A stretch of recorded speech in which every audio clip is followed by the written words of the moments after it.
Hello student, SN professional classes से मैं अमन गुप्ता आज आपके लिए लेके आया हूँ नेट और स्टेट एलिजिबिलिटी टेस्ट के पेपर 1 से संबंधित प्रीवियस ईयर पेपर में पूछे गए प्रश्न प्लस उनसे संबंधित क्या मोस्ट एक्सपेक्टेड क्वेश्चन हो सकते हैं। जैसे कि एज यूजुअल हम हर बार लेकर आते हैं।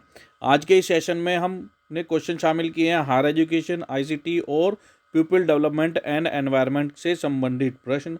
तो चलिए स्टूडेंट्स स्टार्ट करते हैं।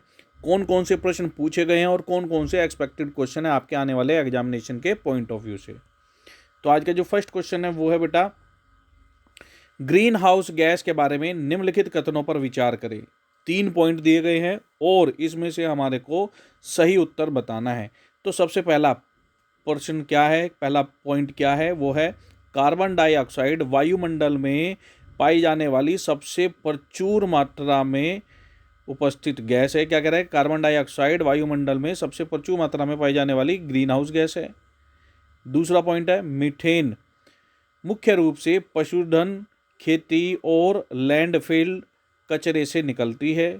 थर्ड पॉइंट है कार्बन डाइऑक्साइड की तुलना में औद्योगिक क्लोरीनेटेड गैसों में ग्लोबल वार्मिंग क्षमता काफ़ी कम है। तो बेटा इस क्वेश्चन का जो करेक्ट आंसर है वो है मीथेन, ऑप्शन नंबर 2। मीथेन मुख्य रूप से पशुधन, खेती और लैंडफिल कचरे से निकलती है। बाकी के दोनों कथन गलत हैं। तो इनका सही आंसर क्या होना चाहिए, तो इसके बारे में भी डिस्कस करते हैं।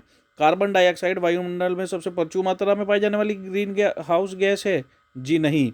वायुमंडल में ग्रीन हाउस में जो सबसे ज़्यादा प्रचुर मात्रा में पाई जाती है वो है जल वाष्प, जिसको हम H2O से प्रदर्शित करते हैं। यहाँ पर हमने लिखा भी है जल वाष्प वायुमंडल में सबसे प्रचुर मात्रा में पाई जाने वाली ग्रीन हाउस गैस है। दूसरा पॉइंट ठीक था। और तीसरे पॉइंट में आपसे पूछ रहा था कि कार्बन डाइऑक्साइड की तुलना में औद्योगिक क्लोरीनेटेड गैसों में ग्लोबल वार्मिंग क्षमता काफ़ी कम है। ये पॉइंट गलत है। सबसे पहले हमारे को पता होना चाहिए औद्योगिक क्लोरीनेटेड गैस कौन कौन सी हैं। तो औद्योगिक क्लोरीनेटेड गैस में शामिल होंगी हाइड्रोफ्लोरोकार्बन, दूसरी है परफ्लोरोकार्बन, तीसरी है सल्फर हेक्साफ्लोराइड। इनके हमने रासायनिक रिप्रेजेंटेशन नाम भी लिखे हैं। अब इस बात करें तो इसमें क्या है कि उच्च ग्लोबल वार्मिंग क्षमता होती है औद्योगिक क्लोरीनेटेड गैसों में। सल्फर हेक्साफ्लोराइड में कार्बन डाइऑक्साइड की तुलना में 23,000 गुना अधिक उच्च ग्लोबल वार्मिंग क्षमता होती है, जिस वजह से कार्बन डाइऑक्साइड जो इसमें दिया गया था कि इसमें ग्लोबल वार्मिंग क्षमता ज़्यादा होती है, तो यह पॉइंट गलत हो जाएगा। सही आंसर हो जाएगा आपका औद्योगिक फ्लोरिनेटेड गैसों में ग्लोबल वार्मिंग क्षमता ज़्यादा होती है। चलिए अब नेक्स्ट क्वेश्चन है हमारा, ग्रीन हाउस गैसों के जीवन के संबंध में उनकी लाइफ के बारे में सूची 1 और सूची 2 को आपस में मिलाना है। मीथेन की लाइफ कितनी है, कार्बन डाइऑक्साइड की लाइफ कितनी है, क्लोरोफ्लोरोकार्बन की लाइफ कितनी है और नाइट्रस ऑक्साइड की लाइफ कितनी है। सामने लिस्ट 2 में इनकी लाइफ बताई गई है कि लगभग इतने वर्ष है। तो बेटा ध्यान रखेंगे मीथेन की जो लाइफ है वो 12 वर्ष है, कार्बन डाइऑक्साइड की 30 साल होती है, लगभग 30 से 95 साल, क्लोरोफ्लोरोकार्बन की 100 वर्ष होती है और नाइट्रस ऑक्साइड की 114 वर्ष तक होती है। यह चारों ऑप्शन जो सामने प्रदर्शित किए गए हैं बिल्कुल सही मैच हुए हैं। ये इसका आंसर है। बहुत ही इंपॉर्टेंट क्वेश्चन है, एग्जाम के पॉइंट ऑफ व्यू से आप इसको अच्छे से तैयार करके जाएंगे।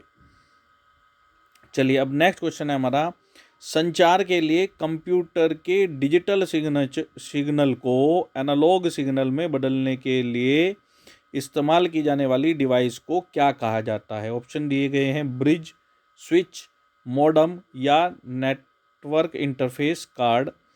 तो बेटा इस क्वेश्चन का आंसर जानने से पहले, वैसे तो इस क्वेश्चन का आंसर मॉडम है, चलो आपको आंसर बता देते हैं, मॉडम है। लेकिन साथ ही साथ इस क्वेश्चन में से एक और क्वेश्चन बनता है फुल फॉर्म का। एनआईसी की फुल फॉर्म आपको ध्यान होनी चाहिए, अक्सर प्रीवियस ईयर पेपर में देखा है फुल फॉर्म भी पूछ ली जाती है। तो एनआईसी की क्या है, नेटवर्क इंटरफेस कार्ड। आंसर हमने आपको इस क्वेश्चन का बता ही दिया है, मॉडम। और ये ध्यान रखेंगे मॉडेम की भी full form previous year paper में पूछी जा चुकी है, तो वो आपको ध्यान होनी चाहिए। मॉडेम की फुल फॉर्म होती है मॉड्यूलेटर डीमॉड्यूलेटर। यहाँ पे हमने इसके बारे में लिख भी दिया है। मॉडेम को मॉड्यूलेटर डीमॉड्यूलेटर के रूप में भी जाना जाता है। यह एक नेटवर्क डिवाइस है जिसका उपयोग डिजिटल सिग्नल को विभिन्न आवृत्तियों के एनालॉग सिग्नल में परिवर्तित करने के लिए किया जाता है और इन सिग्नल्स को प्राप्त स्थान पर एक मॉडेम तक पहुंचाता है। मॉडेम के मुख्य रूप से कितने प्रकार हैं? यह 4 प्रकार हैं। 4 प्रकार कौन कौन से हैं? DSL modem, cable modem, wireless modem और सेलुलर मॉडेम। ये आपको पता होना चाहिए।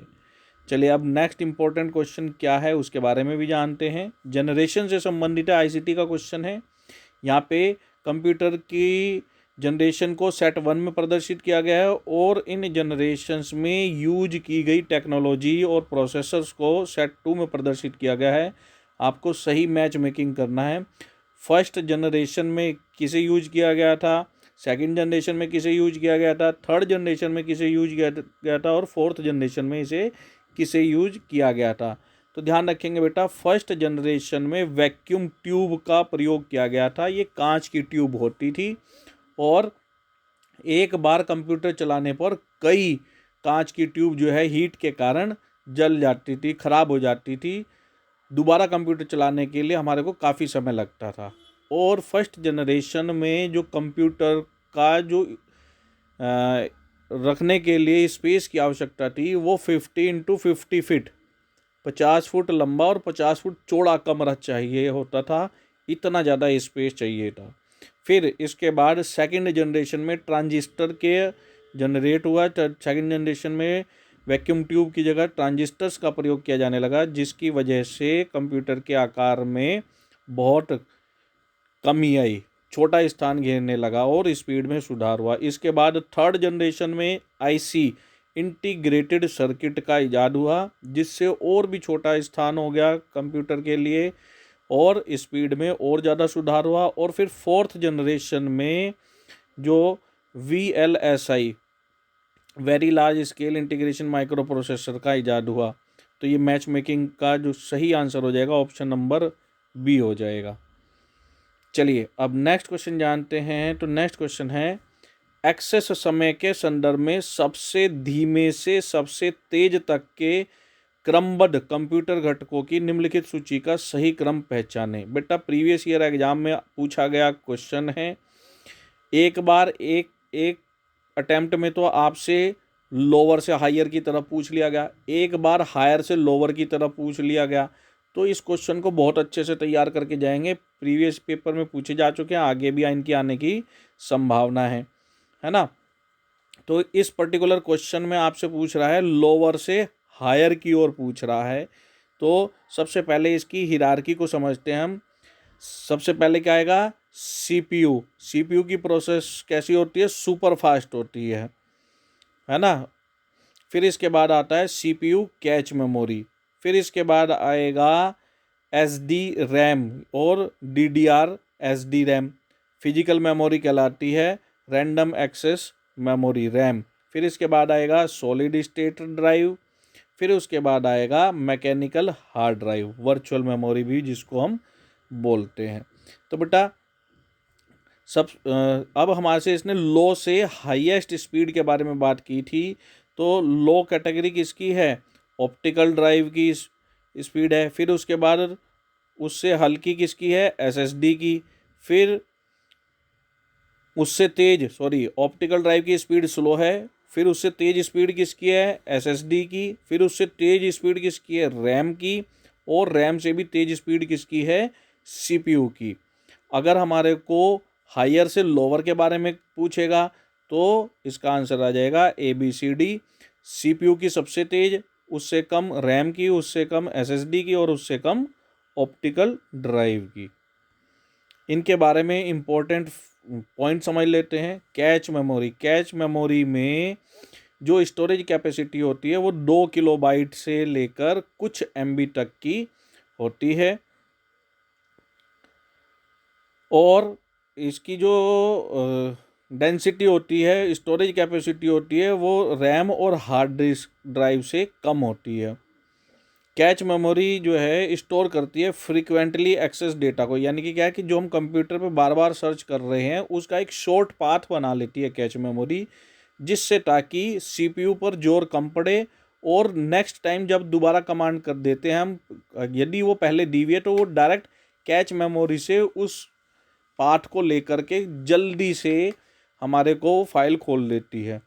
सीपीयू पर कम जोर पड़ता है, यानी कि स्पीड बहुत ज़्यादा बनती है कंप्यूटर की इससे। ये इसकी स्पीड बहुत तेज़ होती है, इसका जो एक्सेस टाइम है वो नैनो सेकंड में होता है। फिर इसके बाद रैम की बात करें तो रैम की फुल फॉर्म होती है रैंडम एक्सेस मेमोरी। ये क्या क्या है, टेम्परेरी डेटा के लिए यूज की जाती है। रैम जो यूजुअली इसकी मेमोरी है वो जीबी में कंसीडर की जाती है। कॉमन साइज जो रैम के अवेलेबल है मार्केट में 4 GB, 8 GB, 16 GB, 32 GB, 64 GB है। ठीक है, इसके बारे में डिटेल आप पढ़ लेंगे, हमने लिखा हुआ है।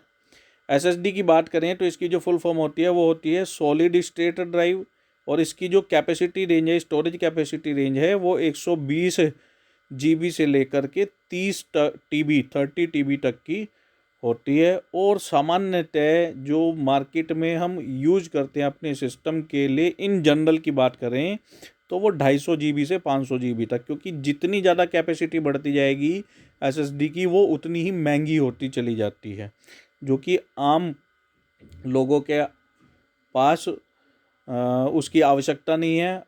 अननेसेसरी उनका जो एक्सपेंडिचर है वो बढ़ जाता है। कॉरपोरेट हाउस पर हायर, क्योंकि वहाँ पे डेटा ज़्यादा होता है, ज़्यादा डेटा एक्सेस करना होता है, ज़्यादा स्टोरेज होती है, और ज़्यादा सिक्योरिटी के पॉइंट ऑफ व्यू से वो लोग एसएसडी का प्रयोग करते हैं। ऑप्टिकल ड्राइव की बात करें तो optical drive storage capacity depend on the type of the disk. Disk कौन कौन सी दी हुई है इसके अंदर, सीडी, डीवीडी, ब्लू रे। इससे संबंधित भी प्रीवियस ईयर एग्जामिनेशन में आपसे क्वेश्चन पूछा जा चुका है, वहाँ पर आपसे इनकी स्टोरेज कैपेसिटी का मैच मेकिंग से संबंधित क्वेश्चन पूछे गए हैं। ऐसे भी कह के कि इनकी स्टोरेज कैपेसिटी के अनुसार इनको असेंडिंग ऑर्डर में अरेंज करें, डिसेंडिंग ऑर्डर में अरेंज करें। तो ये इंपॉर्टेंट फैक्ट है, इनको ध्यान रखेंगे। सीडी कॉम्पैक्ट डिस्क इसकी फुल फॉर्म होती है, और इसकी जो स्टोरेज कैपेसिटी है वो कितनी होती है, 700 MB। डीवीडी जो है सिंगल लेयर डीवीडी जो होल्ड कर सकती है वो 4.7 GB डेटा कर सकती है, और डबल लेयर डिस्क जो है वो 8.5 GB तक का डेटा स्टोर कर सकते हैं। डीवीडी की जो फुल फॉर्म होती है डिजिटल वीडियो डिस्क और डिजिटल वर्सेटाइल डिस्क, इसकी 2 फुल फॉर्म होती हैं, आप इसको ध्यान में रखेंगे। ब्लू रे डिस्क, ब्लू रे डिस्क की जो कैपेसिटी है वो सिंगल लेयर ब्लू रे डिस्क की जो कैपेसिटी है, स्टोरेज कैपेसिटी, वो 25 से 33.4 GB तक डेटा स्टोर कर सकती है, और क्वाड लेयर ब्लू रे डिस्क की जो स्टोरेज कैपेसिटी है वो 128 GB डेटा तक की होती है। अब इसके बाद नेक्स्ट क्वेश्चन की बात करें तो नेक्स्ट क्वेश्चन है हमारा करंट अफेयर से संबंधित है। अक्सर समाचार पत्रों में दिखने वाला 30x30 लक्ष्य निम्नलिखित में से किससे संबंधित है। ऑप्शन दिया गया है 2030 तक कार्बन उत्सर्जन में 30% की कमी लाना, 2030 तक सड़कों पर इलेक्ट्रिक वाहनों की संख्या में 30% की वृद्धि करना, या 2030 तक पृथ्वी की 30% भूमि और महासागरों की सुरक्षा करना, या 2030 तक वैश्विक ऊर्जा मिश्रण में 30% नवीकरणीय ऊर्जा प्राप्त करना। तो बेटा इस क्वेश्चन का जो करेक्ट आंसर है वो है हमारा ऑप्शन नंबर 3। क्या 2030 तक पृथ्वी की 30% भूमि और महासागरों की सुरक्षा करना है, 30x30 का लक्ष्य। इंपॉर्टेंट क्वेश्चन है, अच्छे से तैयार करके जाएंगे। नेक्स्ट प्रश्न है निम्नलिखित में से कौन सा इग्नू द्वारा प्रदान की जाने वाली इंटरनेट ऑडियो परामर्श सेवा है। प्रीवियस ईयर पेपर में पूछा जा गया क्वेश्चन है, तो इसको अच्छे से ध्यान रखेंगे बेटा। इस क्वेश्चन का जो करेक्ट आंसर है वो है ज्ञानधारा। नेक्स्ट क्वेश्चन हमारा ज्ञान GIAN को मानव संसाधन और विकास मंत्रालय द्वारा कौन से वर्ष में लॉन्च किया गया था। तो इस क्वेश्चन का जो करेक्ट आंसर है वो है 2015 में। इसकी फुल फॉर्म भी प्रीवियस ईयर पेपर में पूछी जा चुकी है, तो फुल फॉर्म जान लेंगे। फुल फॉर्म है इसकी ज्ञान की global initiative of academic network. इसके बाद ज्ञान से संबंधित कुछ इंपॉर्टेंट फैक्ट। तो ज्ञान योजना का उद्देश्य क्या है? भारतीय शैक्षणिक संस्थानों की वैश्विक रैंकिंग में सुधार करना है, वैश्विक स्तर पर विचारों और ज्ञान के आदान प्रदान के लिए एक मंच प्रदान करना है, भारत में शैक्षणिक संस्थानों को बढ़ावा देना है, गुणवत्ता सुधार की गति को तेज करना, साथ ही साथ भारत की वैज्ञानिक और तकनीकी क्षमता को बढ़ाना भी है। यह योजना उच्च श्रेणी के संस्थानों के विदेशी संकायों को भारत आने, अपने समकक्षों और छात्रों के साथ बातचीत करने और विशेष पाठ्यक्रम प्रदान करने के लिए प्रोत्साहित करती है। पाठ्यक्रम भारत संदर्भ के लिए प्रासंगिक है और क्षेत्र में नवीनतम विकास के लिए व्यवहारिक प्रशिक्षण और प्रदर्शन प्रदान करने के लिए डिजाइन किया गया है। चलिए इसके बाद नेक्स्ट क्वेश्चन जानते हैं बेटा। नेक्स्ट क्वेश्चन है हमारा, कंप्यूटर मेमोरी के संबंध में निम्नलिखित में से कौन सा कथन सत्य है? मोस्ट इंपॉर्टेंट है, घूम फिर के इसमें से क्वेश्चन जरूर पूछा जाता है, चाहे वो आपसे फुल फॉर्म पूछ ले, चाहे आपसे उनके बारे में उनकी मेमोरी के संदर्भ में पूछ ले। तो बहुत ही अच्छा क्वेश्चन है। क्या कह रहा है कि कंप्यूटर मेमोरी के संबंध में निम्नलिखित में से कौन सा कथन सत्य है? रीड ओनली मेमोरी अस्थिर मेमोरी है, या क्यू स्टेटमेंट क्या कह रहा है? रैंडम एक्सेस मेमोरी रैम अस्थिर मेमोरी है। आर स्टेटमेंट कहता है सेकेंडरी मेमोरी अस्थिर मेमोरी है। हमारे को बताना है कौन सा इसमें पॉइंट सही है। तो बेटा इसके अंदर रैम एक वोलेटाइल मेमोरी है, यह कथन सही है, बाकी दोनों के गलत हैं। गलत क्यों हैं? क्योंकि बेटा रोम जो है वो नॉन वोलेटाइल मेमोरी होता है, स्थिर मेमोरी होता है, ना कि अस्थिर। इसको ऐसे भी याद रख सकते हैं, जो हमारे रोम रोम में, ऐसे कहते हैं ना, मेरे रोम रोम में बस गए राम, जो हमारे रोम रोम में बस गया हम उसे इजीली अलग नहीं कर सकते। कंप्यूटर की फॉर्म में भी ध्यान रखेंगे। रोम क्या है? परमानेंट मेमोरी है, इसमें सुरक्षित डेटा पावर सप्लाई बंद होने के बाद सुरक्षित रहता है, यानी कि जब दोबारा कंप्यूटर चलाएंगे तब भी हमारे पास डेटा अवेलेबल रहेगा। वोलेटाइल का मतलब क्या होता है? वोलेटाइल का मतलब होता है कि कंप्यूटर बंद कर दिया तो जो मेमोरी है वो समाप्त हो गई, दोबारा शुरू करेंगे तो दोबारा से देखा जाएगा। वोलेटाइल का मतलब फ्लक्चुएशन। नॉन वोलेटाइल का क्या मतलब है? नॉन वोलेटाइल का मतलब है कि परमानेंट है, भले ही लाइट सप्लाई चलेगी, कंप्यूटर बंद कर दिया, जब दोबारा चलाएंगे तो वो डेटा हमारे पास पुनः प्राप्त हो सकता है। तो रोम क्या है? परमानेंट मेमोरी है, नॉन वोलेटाइल मेमोरी बोलते हैं इसको, स्थिर मेमोरी। रैम क्या है? इसका अपोजिट हो गया, रैंडम एक्सेस मेमोरी। बिजली सप्लाई बंद होने के बाद डेटा समाप्त हो जाता है, जब दोबारा चलाते हैं तो दोबारा उसके अंदर जो काम करेंगे वो टेम्परेरी बेस पर सेव होता है, इसको बोलते हैं हम वोलेटाइल मेमोरी। इनकी फुल फॉर्म याद रख लेंगे। रोम की क्या है? रीड ओनली मेमोरी, और रैम की क्या है? Random access memory. Secondary memory कैसी होती है? सेकेंडरी मेमोरी होती है हमारी नॉन वोलेटाइल मेमोरी, जैसे हार्ड डिस्क। ठीक है, चलिए अब नेक्स्ट क्वेश्चन जानते हैं। तो नेक्स्ट क्वेश्चन है, निम्नलिखित में से कौन सा मिलान गलत है? फुल फॉर्म दी गई है, इनमें से आपसे एक ही क्वेश्चन में मल्टीपल क्वेश्चन पूछ लिए हैं बेटा। इस टाइप के क्वेश्चन भी एग्जाम में पूछे जा चुके हैं। तो चलिए देखते हैं इस क्वेश्चन का करेक्ट आंसर क्या होना चाहिए। तो करेक्ट आंसर है इसका ऑप्शन नंबर 4, HTTP की इसकी अंदर जो फुल फॉर्म दी गई है वो गलत दी गई है। सबसे पहले जानते हैं URL की फुल फॉर्म क्या है? यूनिफॉर्म रिसोर्स लोकेटर, बिल्कुल ठीक है। USB की क्या है? यूनिवर्सल सीरियल बस, यह भी ठीक है। HTML hyper text markup language, यह भी ठीक है। अब क्वेश्चन में HTTP की जो फुल फॉर्म दी गई है हाइपर टेक्स्ट ट्रांसफर पिक्चर दिया गया है, जो कि गलत है। इसका जो सही आंसर है वो क्या है? हाइपर टेक्स्ट ट्रांसफर प्रोटोकॉल होता है, ना कि पिक्चर। ये हमने यहाँ पर मेंशन भी आपको कर दिया है।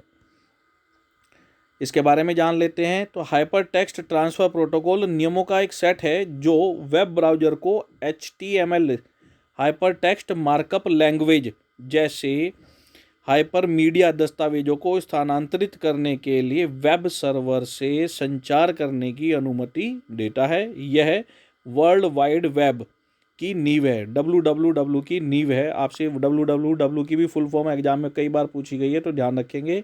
www की फुल फॉर्म क्या होती है? World wide web. ध्यान रखना, विश्व। कई बार बच्चे जल्दबाजी में क्या करते हैं, आपको एग्जामिनर कंफ्यूज करने के लिए सबसे पहले दे देता है वर्ड शब्द वाला, WORD, वर्ल्ड वाइड वेब, और बच्चे जल्दबाजी में उसको करेक्ट कर देते हैं, जबकि है क्या? विश्व में फैला हुआ web. World WORLD, world wide web. इसका हमेशा ध्यान रखेंगे बेटा। इसका उपयोग वेब पेज लोड करने के लिए किया जाता है। तो बेटा ये थे आज के इम्पोर्टेंट क्वेश्चन जो कि एग्जाम में पूछे गए और इनसे संबंधित क्या एक्सपेक्टेड क्वेश्चन हो सकते हैं, उनका संकलन। इसी प्रकार के अपडेट प्राप्त करने के लिए चैनल के साथ जुड़ें। मिलते हैं अपने नेक्स्ट सेशन में, तब तक के लिए best of luck and best of luck your for your examination and bye bye students. मिलते हैं अपने नेक्स्ट सेशन में। और साथ ही साथ स्टूडेंट इस सेशन को अपने अन्य मित्रों के साथ जरूर शेयर करें ताकि वो भी उसका बेनिफिट ले सकें।